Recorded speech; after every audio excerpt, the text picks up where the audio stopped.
Olimpiade Paris 2024 telah berakhir, tapi ada hal menarik setelah Olimpiade kemarin yang akan kita kupas tuntas, yaitu cerita atlet badminton yang memilih pensiun setelah meraih medali emas dan perak di Olimpiade. Diketahui He Bingjiao dan An Se-young berlaga di final Olimpiade kemarin. Hasil dari pertandingan mereka, An Se-young berhasil meraih medali emas dan He Bingjiao meraih medali perak. Namun sayangnya, setelah meraih pencapaian yang hebat, He Bingjiao resmi menyatakan pensiun dari dunia bulu tangkis internasional. Di sisi lain, An Se-young mengalami kegaduhan karena melakukan aksi protes terhadap Federasi Korea.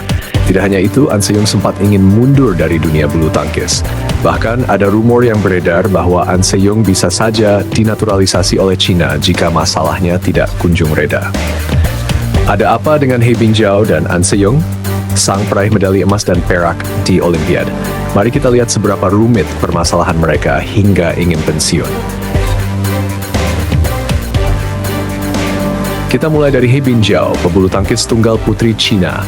Dilansir dari media ChinaSohu.com yang berjudul He Bingjiao pensiun, peraih medali emas An Se-young benar-benar putus dengan Korea Selatan, dan tim Tiongkok mungkin mencoba melakukan naturalisasi lagi untuk bulu tangkis Tiongkok. Pebulu tangkis Tiongkok He Bingjiao memutuskan untuk pensiun setelah Olimpiade dan tidak lagi berpartisipasi dalam kompetisi internasional.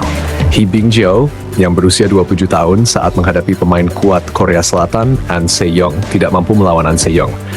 Mungkin karena He Bingjiao menyadari bahwa hambatannya telah tiba dan tidak peduli seberapa keras dia berusaha, akan sulit baginya untuk lebih maju. Jadi, dia punya ide untuk pensiun. Kondisi ini tidak jarang terjadi pada atlet. Namun, di usianya yang sudah menginjak 27 tahun dan tanpa mengalami cedera, sungguh disayangkan He Bingjiao memilih pensiun. Ironisnya, peraih medali perak He Bingjiao merasa berkecil hati, sedangkan peraih medali emas An Se-young dari Korea Selatan diliputi kekecewaan. Beredar rumor setelah He Bingjiao pensiun, dirinya mengungkapkan idenya untuk mencoba olahraga lain. Saya sangat menyukai baseball dan bola basket. Ketika saya mencoba olahraga ini, karena berbeda dengan bulu tangkis, saya tidak perlu berkompetisi. Jadi, saya merasa seperti saya dapat menikmatinya. Sekadar menikmati kesenangan olahraga, mungkin suatu hari nanti, Anda akan melihat saya di arena yang relatif profesional, pemain peringkat 7 di dunia itu menambahkan. Jika kita lihat pernyataan He Bingjiao, sepertinya dia lebih memilih olahraga yang dia sukai dibandingkan badminton yang dimana harus dituntut mengejar juara.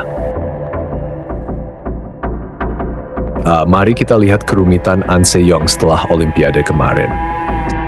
Setelah An Se-young memenangkan medali emas, dia mengkritik Asosiasi Bulu Tangkis Korea dan mengatakan bahwa akan sulit bermain untuk negaranya di masa depan.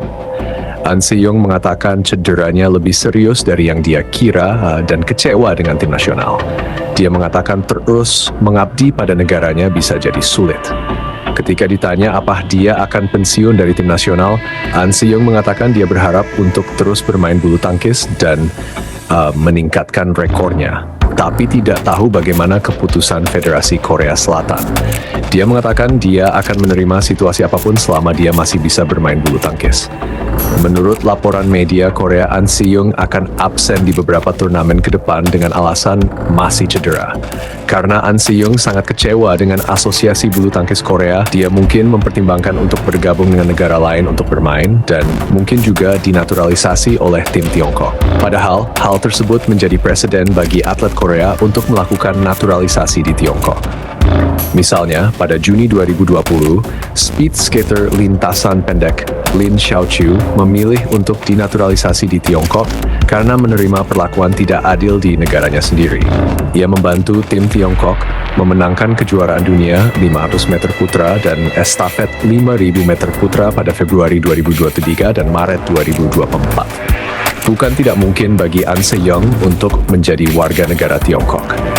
Kita harus memperhatikan perkembangannya. Jika kita lihat dari pernyataan media Cina, sepertinya Cina sedang menargetkan An Se-young untuk dinaturalisasi, dan ini bisa saja terjadi. Pencapaian An Se-young ini membuatnya mengukir sejarah baru.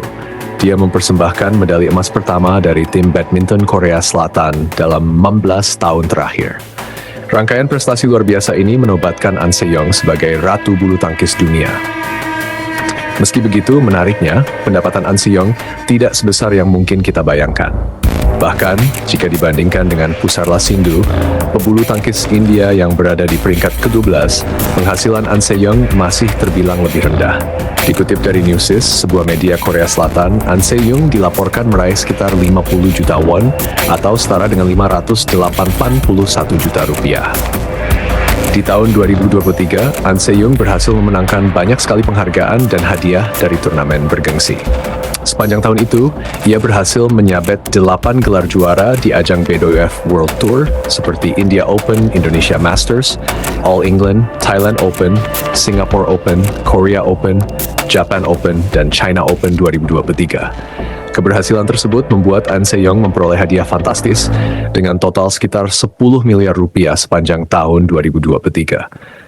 Namun, meski begitu, jumlah ini masih kalah dibandingkan dengan pendapatan Sindhu yang mencapai 113 miliar rupiah. Padahal Sindhu tidak banyak meraih gelar juara pada 2023, hanya berhasil mencapai final 1 kali di Spain Masters, dan itu pun kalah dari Gregoria Mariska Tunjung, wakil dari Indonesia. Bagaimana menurut badminton lovers?